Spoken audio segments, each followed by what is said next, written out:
Hello विद्यार्थी मित्रों, ધોરણ 10 સામાજિક વિજ્ઞાનમાં ચેપ્ટર નંબર 20 સેશન નંબર 2 આજે આપણે જોઈશું ભારતની સામાજિક સમસ્યાઓ અને પડકારોમાં જે ગયા સેશનમાં આપણે સાંપ્રદાયિકતા અને જ્ઞાતિવાદ વિશે ચર્ચા કરી થોડા ઘણા મુદ્દા પણ આપણે જોયા કે કઈ રીતે સરકાર પ્રયત્ન કરી અને સાંપ્રદાયિકતાને દૂર કરી શકે છે અને જ્ઞાતિવાદ કઈ રીતે ઉદ્ભવી હતી અને કયા વર્ણો કાર્ય કરતા હતા એની પણ આપણે ચર્ચા કરી અને મેં તમને એની માહિતી પણ આપી। આગળ વધીએ છીએ આજે આપણે બીજા પોઈન્ટ તરફ, સાંપ્રદાયિકતા અને જ્ઞાતિવાદ પછી લઘુમતીઓ, નબળા વર્ગો અને પછાત વર્ગોના હિતોના રક્ષણ માટે બંધારણીય જોગવાઈ।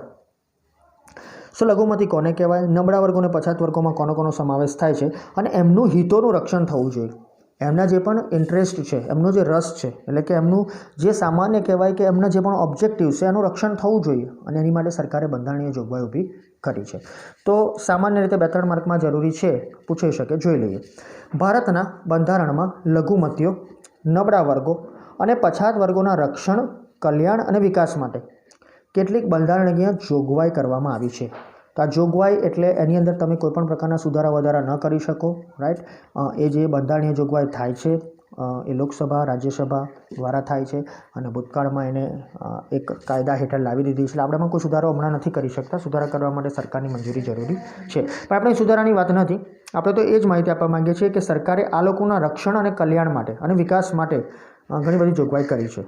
આ બંધારણીય જોગવાઈઓ તેમના હિતોની રક્ષા, સામાજિક અસમાનતાનું નિવારણ અને તેમના કલ્યાણ અને વિકાસ માટે સુનિશ્ચિત કરી છે। તો આ જોગવાઈઓ શા માટે છે? એમને કોઈ સીધો લાભ મળે એટલા માટે? એ તો મળવાનો જ છે, રાઈટ। દરેક જાતિને, દરેક જ્ઞાતિનો લાભ મળે જ છે, પણ એમના જે હિતો ભૂતકાળમાં નક્કી થયા હતા એની રક્ષા થાય, એ સચવાઈ રહે। સમાજમાં જે અસમાનતા ઊભી થઈ છે એમને લઈને એ અસમાનતામાંથી બહાર આવે, એનું નિવારણ થાય અને છેલ્લે એ લોકોનું કલ્યાણ અને વિકાસ થાય। તો જોઈએ, થોડી ઘણી માહિતી એમાં આપેલી છે અહીંયા આગળ। ભારતનું બંધારણ ભારતના તમામ નાગરિકોને સમાન રીતે સામાજિક, આર્થિક અને રાજનૈતિક ન્યાય પ્રદાન કરે છે। કોઈ નાત, જાત, ભેદભાવ વગર દરેક નાગરિકને આ ત્રણ વસ્તુ, સામાજિક, આર્થિક અને રાજનૈતિક ન્યાય મળે છે। તમે કોઈ એક નિશ્ચિત જાતિમાંથી આવો છો એટલે તમને લાભ પછી મળશે એવું નથી, દરેક જણને બંધારણનો લાભ સરખો જ મળે છે। બીજું, ભારતના બંધારણમાં જણાવ્યા મુજબ જાતિ, જ્ઞાતિ, ધર્મ, ભાષા, લિંગ એના આધારે કોઈપણ પ્રકારનો ભેદભાવ રાખવામાં નહીં આવે। મેં ઉપર કહ્યું એ મુજબ તમારી જોડે કોઈપણ પ્રકારના નામને લઈને, તમારી જોડે કોઈપણ પ્રકારની અટકને લઈને કે તમારી ઉપર કોઈપણ પ્રકારના ધર્મને લઈને કે જાતિ, જ્ઞાતિ, ધર્મ, ભાષાને લઈને કોઈ ભેદભાવ નહીં હોય, ભેદભાવ રખાશે પણ નહીં, બંધારણ કહે છે। સાથે સાથે દરેક વ્યક્તિને સમાન તક અને સમાન દરજ્જો પ્રાપ્ત થાય તેનો પણ બંધારણમાં ઉલ્લેખ છે। કોઈ એક વ્યક્તિને એક જ પ્રકારની તક મળે ના, દરેક વ્યક્તિને સમાન તક મળવી જોઈએ, દરેક સેક્ટરમાં, દરેક ફિલ્ડમાં, અને દરજ્જો પણ સમાન મળવો જોઈએ। આ બધી વસ્તુ સમાન રીતે પ્રાપ્ત થાય, રાઈટ, એવો પણ બંધારણમાં ઉલ્લેખ છે।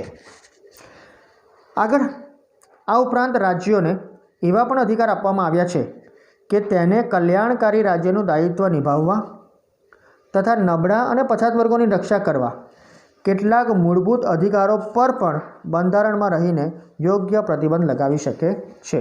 તો ઘણીવાર સારી રીતે આને આપણે જોવા જઈએ, રાઈટ, આપણે કોઈ પણ વસ્તુને એક્સેપ્ટ કરતાં પહેલાં કહે આ તો અમારા માટે નથી, ચલો જવા દો, ના, એવું નથી।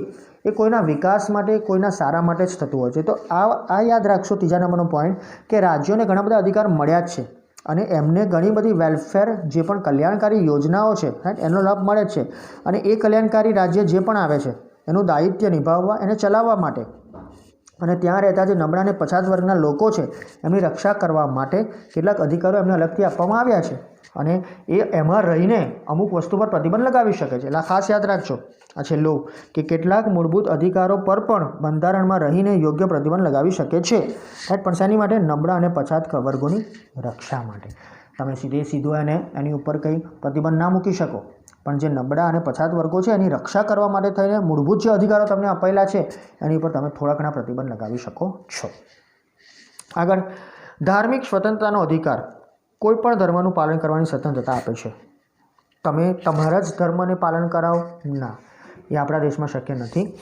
એ ધાર્મિક સ્વતંત્રતા જે રીતે વાણી સ્વતંત્રતા છે એવી ધાર્મિક સ્વતંત્રતા છે જ. એ અધિકાર કોઈપણ ધર્મનું પાલન કરવા તમને મજબૂર ન કરી શકે. એ સ્વતંત્ર છે, તમને પાલન કરાવવાની સ્વતંત્રતા આપે છે, તમે જાતે જ કરાવી શકો છો. એટલે આ યાદ રાખશો કે એ જે અધિકાર તમને મળ્યો છે ને એ કોઈપણ ધર્મનું પાલન કરવા માટે છે, કોઈ એક ધર્મ માટે નહીં. આગળ લઘુમતીઓ, નબળા વર્ગો અને પછાત વર્ગોને બંધારણીય હક આપવા પાછળનો મુખ્ય ઉદ્દેશ એ છે કે તેઓને રાષ્ટ્રમાં સમાન હક, ન્યાય અને દરજ્જો આપવો. ફક્ત એમને લાભ આપવા માટે કંઈ આ હક નથી બનાવ્યા કે લાભ આપવા માટે થઈને જ એ લોકોને અલગ અલગ બંધારણીય હક નથી આપવામાં આવ્યા. એ જે લઘુમતીઓ છે, નબળા અને પછાત વર્ગો છે, એમને સામાન્ય રીતે આગળ વધારવા માટે, રાષ્ટ્રમાં સમાન તક મળે, એમને ન્યાય મળે, દરજ્જો મળે ઊંચી ઊંચી જગ્યાએ, એ માટે થઈને આપણે એમને આ બધા બંધારણીય જોગવાઈઓનો લાભ આપીએ છીએ. ભારત સરકાર આપે છે, બંધારણ આપે છે. ભારત સરકાર કરતાં ઉપર બંધારણ આપે છે. છેલ્લું છે રાષ્ટ્રની પંચવર્ષીય યોજનાઓમાં પણ આ બધા વર્ગો માટે ખાસ ધ્યાન રાખવામાં આવ્યું છે. એકચ્યુઅલી પંચવર્ષીય યોજનાઓ બંધ થઈ ગઈ છે, હવે તો વાર્ષિક બધી યોજનાઓનો સમાવેશ થાય છે, કારણ કે you know that one future is uncertain. તો નવી સરકાર 2014માં ત્યારથી લઈને આજ સુધી કોઈપણ પ્રકારની આવી પંચવર્ષીય યોજનાઓ ચાલતી નથી. છેલ્લી પંચવર્ષીય યોજના 2012માં પૂર્ણ થઈ છે. સો 12મી પંચવર્ષીય યોજના હતી એ 2007થી લઈને 2012 સુધી ચાલી. 2012થી 14 સુધી ચાલી હતી, પણ સરકારે એને બંધ કરી દીધી છે. હવે જે ચાલે છે એક વાર્ષિક છે, નીતિ આયોગના અંડરમાં ચાલે છે. આગળ વધીએ. પછીનો પોઈન્ટ છે લઘુમતીઓ, નબળા વર્ગો અને પછાત વર્ગોમાં જે પણ બંધારણીય જોગવાઈઓ છે. બહુ જ ઓછી 6-1 પોઈન્ટની માહિતી તમને આપી છે કે એ લોકો શું કરી શકે સરકાર. હવે વન બાય વન આપણે જોઈએ છે કે લઘુમતીઓ અને અનુસૂચિત જાતિ જનજાતિઓ માટે સરકારે શું કર્યું છે, એમની પણ જોગવાઈઓ છે. શરૂઆત કરીએ લઘુમતીઓ. હવે જો પરીક્ષામાં જે પ્રશ્ન પૂછાય છે એમાં મોસ્ટલી તમને જે માહિતી અહીંથી આપવામાં આવે છે જે લઘુમતીઓ વિશે છે એ તો છે જ, સાથે સાથે સરકારે જે વિશિષ્ટ જોગવાઈઓ કરી છે, રાઈટ, એ પણ માહિતી 2 માર્કમાં 3 માર્કમાં પૂછાય છે. તો શરૂઆત કરીએ છીએ લઘુમતીઓ થકી. ધર્મ કે ભાષા એના આધારે કોઈપણ પ્રદેશ કે પ્રદેશોમાં બહુમતીમાં ન હોય તેવા લોક સમૂહને લઘુમતી કહેવામાં આવે છે. એ કદાચ તમને ભવિષ્યમાં એવું ખબર પડે કે કોઈ એક વર્ગ લઘુમતીમાં છે, તો કઈ રીતે લઘુમતીમાં છે? કારણ કે બહુમતીમાં નથી, એ તો સ્પષ્ટ છે. પરંતુ કેમ એ બહુમતીમાં નથી અને શા માટે લઘુમતીમાં છે? તો ધર્મ અને ભાષાના આધારે, પોતાનો જે ધર્મ છે અને પોતાની જે ભાષા છે એના આધારે કોઈ એક પ્રદેશમાં કે પ્રદેશોમાં, એટલે કોઈ એકથી વધારે પણ પ્રદેશોમાં પોતે બહુમતીમાં ન હોય એ બધો જ લોકસમૂહ લઘુમતી કહેવાય. ભારતના બંધારણમાં લઘુમતી માટે સ્પષ્ટ વ્યાખ્યા કરવામાં આવી નથી. આ જે વ્યાખ્યા આપી છે બંધારણને અનુલક્ષીને જે તે સમયના નિષ્ણાતો દ્વારા મળેલી છે, પણ બંધારણમાં લઘુમતી કોઈ માટે કોઈ વ્યાખ્યા નથી કે આ સમૂહ માટે જ કે આ સમૂહ જ લઘુમતીમાં આવી શકે, એવું નથી. અમુક પ્રદેશ કે ભાષાને આધારે, ધર્મના આધારે જો તમે કોઈ એક જગ્યાએ કદાચ વધારે નથી અને અમુક નિશ્ચિત સંખ્યા કરતાં ઓછા છો તો તમે લઘુમતીમાં આવી શકો છો. દેશ કે પ્રદેશની વસ્તીમાં અડધા કે તેથી ઓછી સંખ્યા ધરાવતા લોક સમૂહને લઘુમતી કહી શકાય.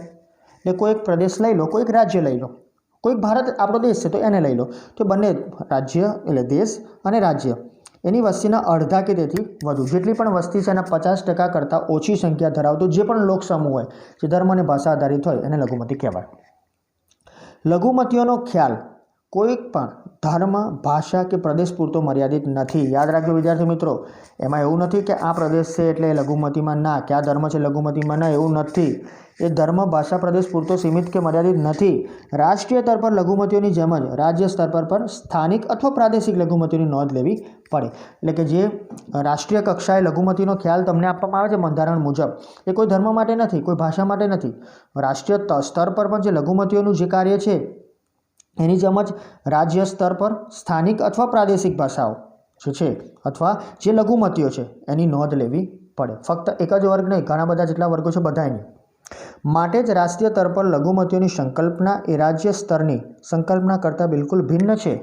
એટલે જે રાજ્ય કક્ષાએ જે છે અને રાષ્ટ્રીય કક્ષાએ છે એ બંને સ્તર પર લઘુમતીની જે પણ સંકલ્પના સરકારે બંધારણમાં આપી છે, એકચ્યુઅલી બંધારણમાં કોઈ એવી સંકલ્પના છે જ નહીં, વ્યાખ્યા સ્પષ્ટ નથી, પણ સરકારે જે માહિતી આપી છે એ પ્રમાણે જોવા જાવ તો રાષ્ટ્રીય સ્તર પર લઘુમતીની જે પણ સંકલ્પના અને રાજ્ય સ્તર એટલે કે રાજ્ય સ્તર ઉપર જે સંકલ્પના છે એ બહુ ભિન્ન છે. સમજ પડશે તમને ઉદાહરણ આપું એટલે કે જો કોઈ લોક સમુદાય કોઈ પ્રદેશ રાજ્યની કુલ વસ્તીના પ્રમાણમાં બહુમતીમાં હોય તો તે પણ અથવા તો પણ રાષ્ટ્રીય રીતે લઘુમતીમાં હોઈ શકે. બની શકે વિદ્યાર્થી મિત્રો કોઈ એક ધર્મ કે જ્ઞાતિના લોકો કોઈ રાજ્યમાં, રાઈટ, એ બહુમતીમાં છે, પણ રાષ્ટ્રીય સ્તરે જો સંકલ્પના જોવા જઈએ તો એ લઘુમતીમાં હોઈ શકે, અને એનાથી અલગ જ રીતે રાજ્યમાં લઘુમતીમાં હોય તેવો વર્ગ રાષ્ટ્રીય સ્તરે બહુમતીમાં પણ હોઈ શકે, રાઈટ. આપણે અહીં એવી માહિતી નથી આપતા કોઈ એક ધર્મને લગતી, પણ જો ભારત દેશની તમે વાત કરો તો ભારત દેશમાં 50% કરતાં ઓછી જે પણ વસ્તી ધરાવતા છે એ બધા જ લઘુમતી કહી શકાય, પણ એવું પણ કહી શકાય કે એમાંની કોઈ એક જ્ઞાતિ કોઈ રાજ્યમાં લઘુમતીમાં પણ હોઈ શકે, રાઈટ. તો આ ખાસ ધ્યાન રાખજો, રાષ્ટ્રીય સ્તરે કદાચ બહુમતી હશે, રાજ્ય સ્તરે લઘુમતી હશે, રાજ્ય સ્તરે બહુમતી હશે, રાષ્ટ્રીય સ્તરે કદાચ એ લઘુમતીમાં પણ હોઈ શકે. ઇન શોર્ટ આ એટલું યાદ રાખવાનું કે રાષ્ટ્રીય અને રાજકીય સ્તરે બંને સરખું ન હોઈ શકે, અને સરખું હોય તો પણ વાંધો નથી, આ તો ખાલી વાત છે તમારી સમક્ષ મૂકી છે. શું લઘુમતીમાં આગળ વધીએ. ભારતમાં લઘુમતીઓને બહુમતીઓની જેમ જ અધિકારો સમાન ધોરણે મળ્યા છે. લઘુમતીઓની સંસ્કૃતિ, ધર્મ, લિપિ તથા ભાષાઓના સંરક્ષણ અને પ્રોત્સાહન માટે બંધારણમાં કેટલીક વિશેષ જોગવાઈઓ કરવામાં આવી છે.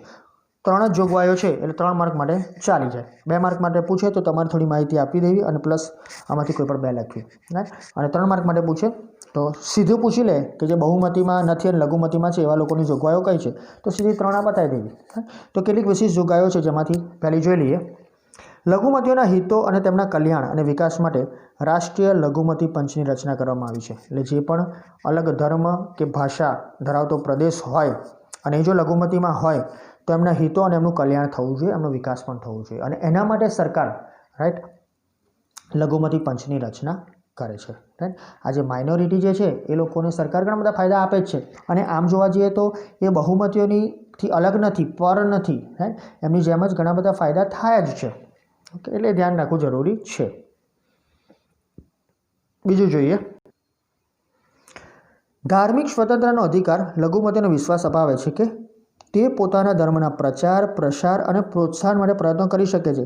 ખાસ યાદ રાખજો, ભારત દેશની અંદર કોઈ એક જ્ઞાતિ, ધર્મ કે ભાષા જ્યારે બહુમતીમાં હોય છે અને બીજી ભાષા, ધર્મ લઘુમતીમાં હોય છે તો ધાર્મિક સ્વતંત્રતાનો અધિકાર મેં આગળ કહ્યું એ પ્રમાણે એ જે લઘુમતી છે ને એ લોકોનો વિશ્વાસ કે અપાવે છે કે તમે તમારા ધર્મનો પ્રચાર, પ્રસાર અને પ્રોત્સાહન માટે પ્રયત્ન કરી શકો છો, એમાં વધારો પણ કરી શકો છો.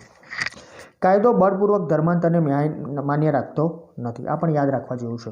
તમે કોઈને ધાક ધમકી અથવા કોઈ અલગ કારણસર ધર્માંતર ન કરાવી શકો, એટલે કાયદાની વિરુદ્ધનું કામ છે. એટલે બળપૂર્વક કાયદો આપણને એવું નથી કહેતો કે ધર્માંતર કરો, ના.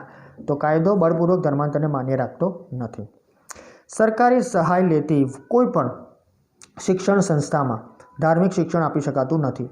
એ સરકાર તરફથી જો કોઈને સહાય મળતી હોય સ્કૂલ, શાળા કે કોઈ પણ કાર્ય કરવા માટે, દાખલા તરીકે કોઈ એક શિક્ષણ સંસ્થા છે જેને સરકાર તરફથી સહાય મળે છે, ગ્રાન્ટ ઇન એડ છે કે ટોટલી સરકારી શાળા છે, તો એમાં ધાર્મિક શિક્ષણ આપી શકાય નહીં. તમે એમાં સરકારના સિલેબસ પ્રમાણેનું શિક્ષણ આપી શકો. તમામ ધાર્મિક સમુદાયોને તેમના ધર્મના વ્યવસ્થાપન અને ધાર્મિક કાર્યો માટે સંપત્તિ મેળવવાનો, તેની દેખરેખ રાખવાનો અધિકાર છે.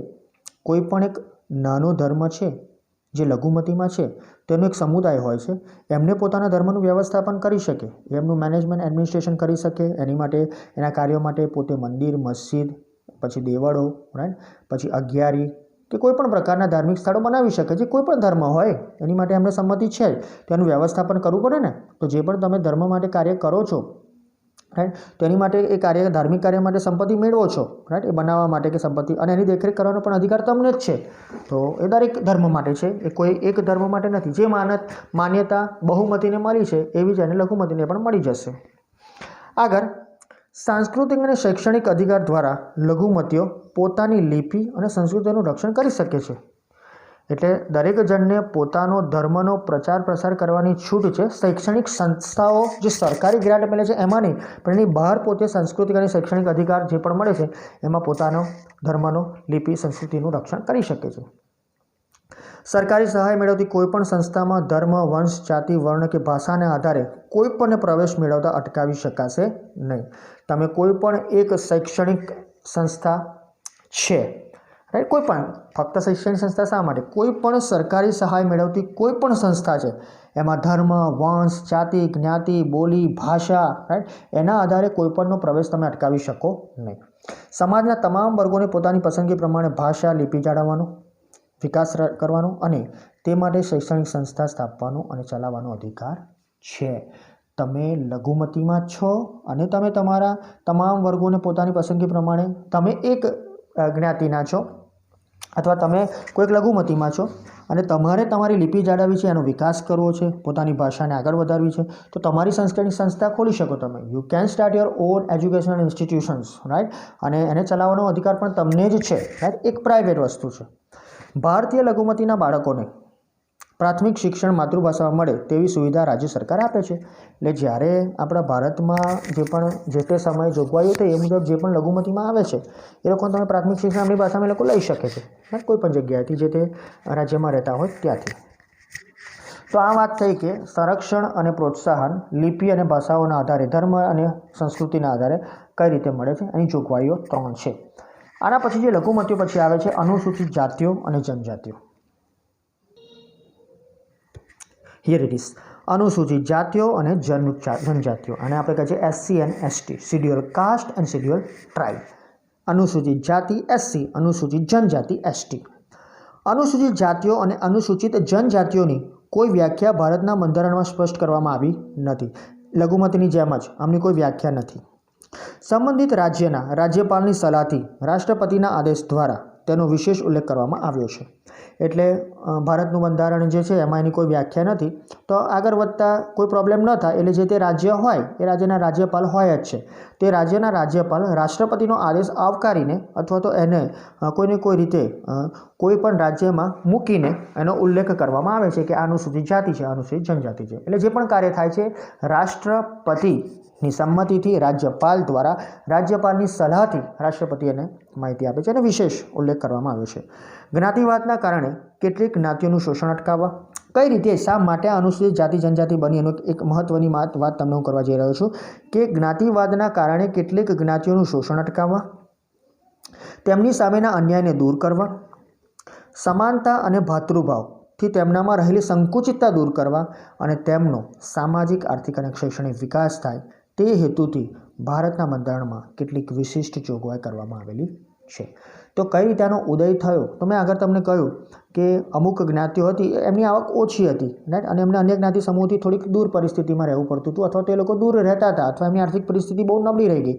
તો એવા લોકો છે એ લોકોનું જે તે જ્ઞાતિઓનું શોષણ અટકાવવું જરૂરી છે, એમની પર થતો અન્યાય દૂર કરવો છે, એમની જોડે સમાનતા રાખવી છે, ભાતૃતા, રાઈટ, ભાતૃભાવ રાખવો છે, અને આ બધી સંકુચિતતા દૂર કરવી છે જેમની છે બધી, અને એમને બધી જ રીતે આગળ લાવવા છે, સામાજિક, સાંસ્કૃતિક અને આર્થિક, શૈક્ષણિક રીતે પણ.